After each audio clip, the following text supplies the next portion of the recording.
మీరు దక్షిణ తెలంగాణకు ఒక సీనియర్ మంత్రిగా ఇప్పుడు జరిగిన నష్టాన్ని భర్తీ చేయడానికి లేదంటే గత ప్రభుత్వం చేసిన నిర్ణయాన్ని ఈ దక్షిణ తెలంగాణ ప్రజలను కాపాడడానికి మీ ప్రభుత్వం ఏం చేయబోతుంది? సో డెఫినెట్గా అంతర్జాతీయ న్యాయ సూత్రాల ప్రకారం చట్టపరంగా ఉద్యమం చేస్తాం. అవసరం మేము హ్యాండ్ ఓవర్ చేయం కూడా తెచ్చుకునే తెలంగాణ దానికోసం. ఈ రోజున బీజేపీ బీఆర్ఎస్ రెండు ఒకటి అనేది స్పష్టమైంది. ఎన్నికల ముందు ఏం మాట్లాడినారు, ఏం జరిగింది, ఎవరి ఎందుకు చర్యలు తీసుకోవాలి, ఏం జరిగిందని స్పష్టంగా కనపడతా ఉంది. రేపు కూడా ఏదో ఇద్దరు పొత్తు కూడా పెట్టుకునే అవకాశం కనపడతా ఉంది, బీజేపీ అండ్ బీఆర్ఎస్. లేకపోతే కాంగ్రెస్ పార్టీని పార్లమెంట్ ఎన్నికలు నిలువరించలేము. పార్లమెంటులో కాంగ్రెస్ పార్టీ మెజార్టీ వస్తే మా పార్టీ అధోగతే పాతాళానికి పోతుంది, మిగలదు అనే పరిస్థితికి వచ్చిన కారణంగా ఆపసోపాలు పడుతూ ఏదో ఒకటి నిలబెట్టుకోవాలో ప్రయత్నం చేయాలని ప్రయత్నంలో భాగంగా ఈ బుకాయింపులు, ఉల్టా మాట్లాడడం ఇవన్నీ జరుగుతూ ఉన్నాయి. అంటే అవకాశం ఉంటుందా బీఆర్ఎస్ పార్టీ బీజేపీ రెండు కలిసి పొత్తుకు వెళ్ళే అవకాశం ఉంటుందా పార్లమెంట్ ఎన్నికల్లో? అవకాశం ఉంది. రెండు పార్టీలకు అవసరం ఉంది, అవకాశం ఉంది. ఎందుకు అవకాశం ఉంటే అవసరం ఉంది వాళ్ళది. అంటే పెరగడం కోసం, కాంగ్రెస్ని నిలువరించడం కోసం, పార్లమెంటు సీట్లు తగ్గించడం కోసం ఉంది. కానీ ప్రజలు ఇప్పుడే నిర్ణయానికి వచ్చిండ్రు.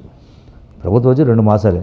ఈ 2 మాసాల్లో కూడా ఏ నిర్ణయం తీసుకున్న 6 గ్యారంటీల విషయమైనా ప్రజాస్వామ్యం తెలంగాణ తెచ్చుకున్నదే ఈ 3తో పాటుగా నీళ్లు, నిధులు, నియామకాలతో పాటుగా ఆత్మగౌరవం. అంటే ప్రజాస్వామ్యం పరిడవిల్లాల. ప్రజాస్వామ్యం పాతాళానికి పోయింది వాళ్ళ ప్రభుత్వంలో. అసలు ప్రగతి భవన్ ఆనాడు ప్రగతి, అందుకే ఆనాడు బానిస భవన్ అన్నారు ఒక మిత్రుడు. అంటే అసలు ఎంట్రీ లేకుండింది.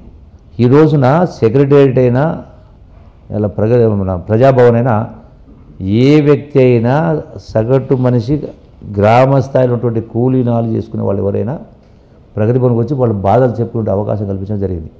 ఈ సిస్టమ్ లేదు గతంలో. అంటే మాజీ ముఖ్యమంత్రి కేసీఆర్ ఇటీవల నల్గొండ సభలో పాలిచ్చే ప్రభుత్వాన్ని దించి దున్నపోతు ప్రభుత్వం తెచ్చిన ఒక కామెంట్ చేసింది మీ ప్రభుత్వం పైన. దానికి మా ముఖ్యమంత్రి గారు కూడా, రేవంత్ రెడ్డి గారు కూడా సమాధానం దీటిలో చెప్పడం జరిగింది.